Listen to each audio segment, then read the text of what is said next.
Alright, so what you'll find on this page is some more detail about scratch building. Have a read through, enjoy it. I'm going to suggest, just for some housekeeping, it'd be a good idea to log into the web page and get a password. That will mean that when you come to the web page, you won't have any trouble with that annoying little thing about joining the mailing list, because you won't do that. Alright, so I'm going to tell you about this model here. I call it Scuffy. It's actually a Finnish harbour tug. The plan's on my webpage. I really like the boat's lines. It's not squat like a modern tug. It still has that old grace attached to it, and of course the wonderful steam funnel. Great boat all round.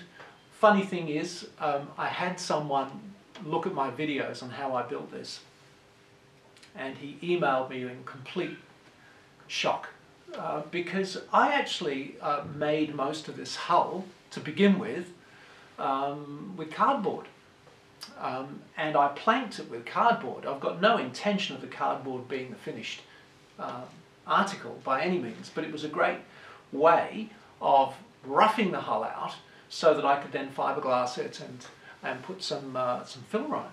And it was very easy to do, and I'd got the whole thing done in half a day. But this guy, he emailed me and he said, when I build boats, thought, right, here we go. What I do is I make the planks out of some special timber, and he screws them all on one by one, and I get it. I really do. I think that's fine. What I do though is I go for something that looks really good at the end.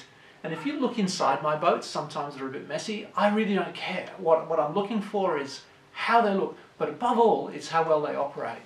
So I used some methods in building this boat which were a little bit unusual. The planks was one issue, but the other were the plates, for which I've used aluminium flashing. Now that's the kind of stuff that you put on roofs to seal them. You buy it from hardware stores in rolls. It's very thin, it's quite flexible, but it's perfect for putting great plates on the side of a boat. Just absolutely great.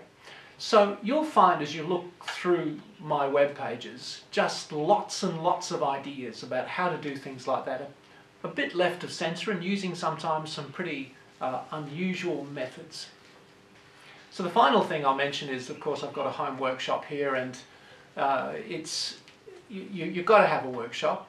You're not going to be able to do this in the front room of your house unless you live alone. If you actually have a family, it ain't going to work.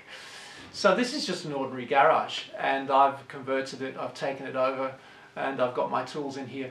And what I'm going to do when I've finished the Los Angeles sub and it's all running and it's looking fantastic, is I'm going to do a series on tools, on where to get them and the kind of things that you need. In fact, I'm going to look at something like the Los Angeles, and I'm going to look at all the movies that I made, and there's usually about 40 or 50, on the build from beginning to end, and I'm going to make a list of all the tools that I've used, and then I'll just demonstrate them and show them so you've got some idea of the kind of things that I use. Because honestly, you know, you go into a tool shop and you can be really taken for a ride.